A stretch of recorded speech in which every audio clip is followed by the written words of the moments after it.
What's up? WonderCon 2026 has come and gone. Let me show you what I got. This is Gotham City Underground. Welcome to Gotham City Underground.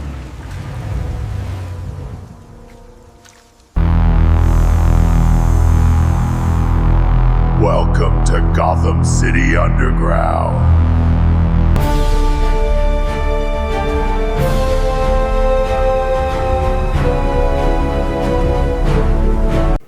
What's up, everyone? It's Mike, aka Gotham City Underground, back with another video.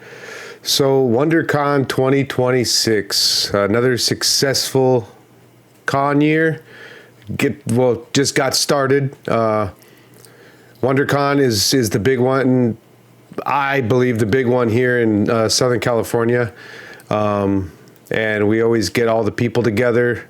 This year, the Black Sheep Comic Club hit it hard, and we left no good books left for anybody else. We all killed it. I mean, it was a great con.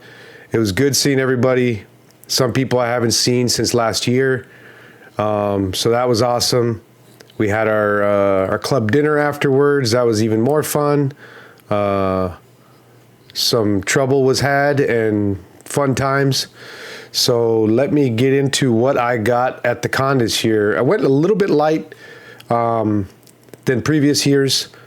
I wasn't really looking for big books. I was more looking for filler stuff for a couple runs that I'm trying to finish, the New Mutants and Harley Quinn Volume 2.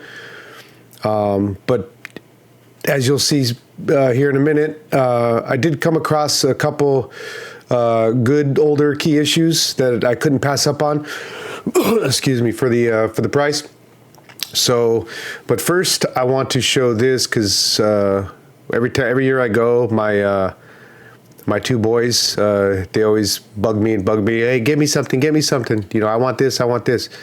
So I had to hit up, as I do most years, I had to hit up the minifig booth that was there for all the little minifigures. They had a really good deal going on. It was basically buy four, get one free. They were $5 each, the small ones, the bigger ones. So I was able to score 5 of them. I got my youngest son a Godzilla because he absolutely loves Godzilla. I got my oldest son a cool Master Chief minifig that he absolutely loved. He's a big Halo fan. And then I got my youngest daughter, an Ariel minifig, and when she's wearing the pink like formal dress. Got that. I hooked up my boy Joe, who I always love seeing. He's like one of my favorite people.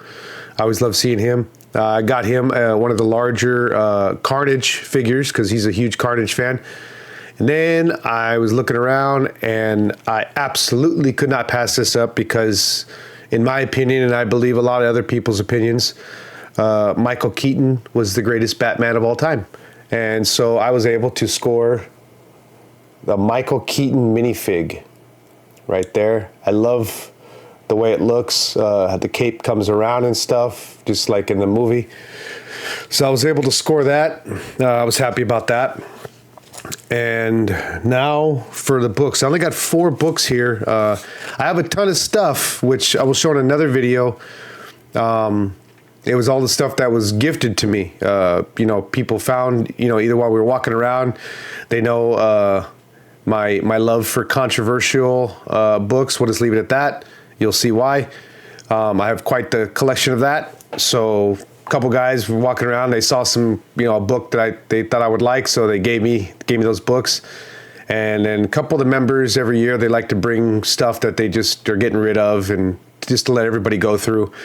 And I end up just taking the whole short box full of books because everybody just kind of flips through it. Not me.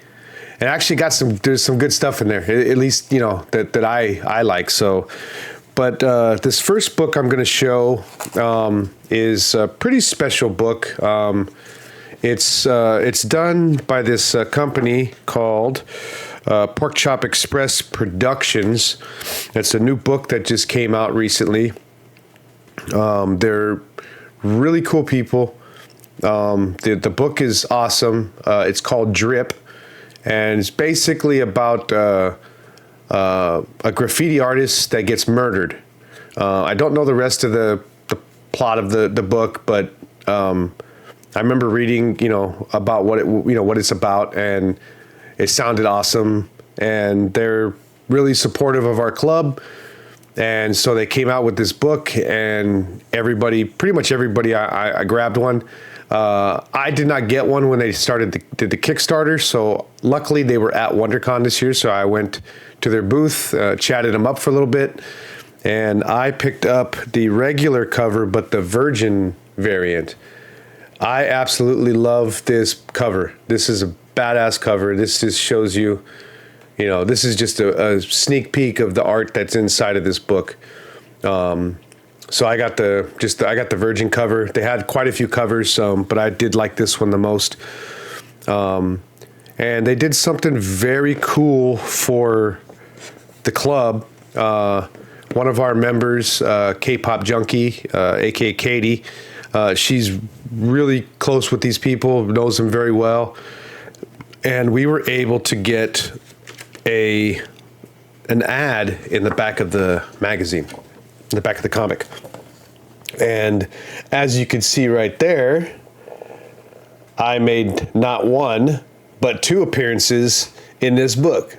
So this is my second appearance in comics. My first one, just send me a comment and I'll tell you what book it is. I'm not going to give it any love anymore. But yeah, so we got a cool ad in the back of this comic. This is issue number 1.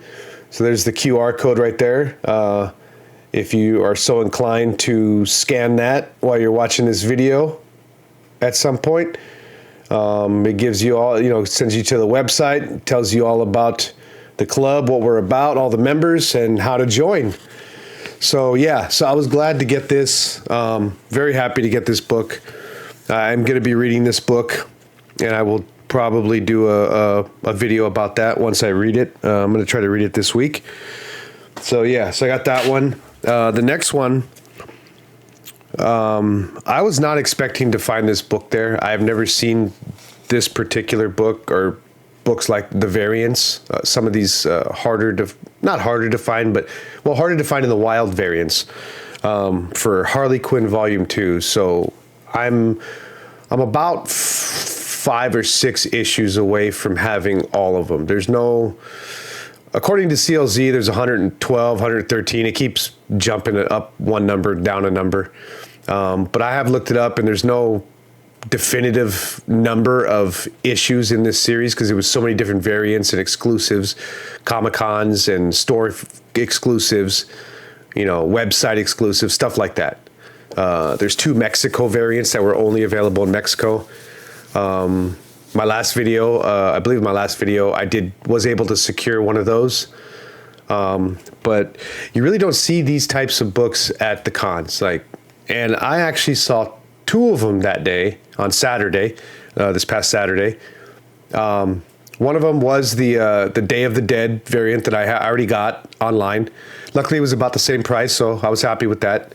But this one, I was able to find, and I've never seen this one in the wild. I found it on eBay. I was thinking about picking it up, but I got a super good deal on this book. It was very cheap. This is a Harley Quinn number 20 Baltimore Comic-Con exclusive, Batman Day exclusive variant. So I was able to score this one. This is a good one off the list, so I don't have to worry about this one anymore. So yeah, I was able to get that one. So I was very happy. I've never seen this one out in the wild. Every time I go to a shop or go to a con, I look through the Harley Quinn bins. And I've never seen, I always see the normal stuff, issue, series 1, some of the newer stuff, some variants, but the more popular ones, the more mainstream ones. So I was able to grab that. So that was dope. Now my last 2 books are some Silver Age heat. The first one, I saw this and couldn't pass this up because I'm starting to. One of my favorite characters, one of my favorite books is one of my favorite characters is Bizarro. My boy Robert is in love with him as well. That's one of our grails, the Superboy number 68, first appearance of Bizarro. So we both have multiple copies of that. And so then when I'm out, if I'm out and stuff, if I see another book that has Bizarro, tie-ins or covers or anything like that, I like to grab them. I recently picked up the first, Bizarro family, stuff like that. I love that stuff. And then also the, characters that become Bizarro, Supergirl or whatever. So I was able to find this one for my favorite superhero of all time. This is World's Finest number 156, the first appearance of Bizarro Batman. So we got that right there. You got Bizarro and Bizarro Batman. Looks like they're going to go in there and bust up Joker a little bit. So got that one. I was very happy to find this. Got it for very cheap. This last one is a great key issue that I wasn't really on my radar, but I saw it and I got an extremely good deal on it. And it was one of my favorite characters in the Superman 2025 movie that came out last year. So I was able to score this. This is the Brave and the Bold number 57, the first appearance of Metamorpho, the Element Man. So I was able to score this. It's a pretty good copy. It's a little, it's low grade, obviously. There's some issues with it and stuff, but to me, it's beautiful. I don't care. I don't care what's wrong. I don't care if the staples are faded or rusted or anything. There's pieces missing. It's a great key issue, old key issue. It's mine. So I'm happy to get this. And that is it for my pickups. Some of my friends, some of the club members got some crazy deals, crazy books. I mean, we went in and killed that con. It was a little bit lighter than last year in the sense that there was some vendors that were missing. There was a huge section that was just completely empty. But there was still a lot of people there. It was still fun. We were digging all day, and everybody found great stuff. There was other cons going on. This, C2E2, which is the premier, big con of the year. So that kind of pulled away from WonderCon, but it was still great. I had tons of fun. And I'm already looking forward to next year. We're already planning next year. We got some other cons coming up, smaller cons coming up this year that we'll be at, I'll be at. So if you're out and about and you're at those cons and you see those patches on our backs, Black Sheep Comic Club, come say what's up, come say hi, hit us up, we'll give you some stickers. We got stickers, we got, all kinds of stuff. So I appreciate everybody, as always, watching my videos, leaving those comments, likes. Make sure to hit the notification bell so you get notified when I drop videos. Please subscribe, share with your friends. And until next time, thank you, everybody. We'll see you in the underground. See you next time.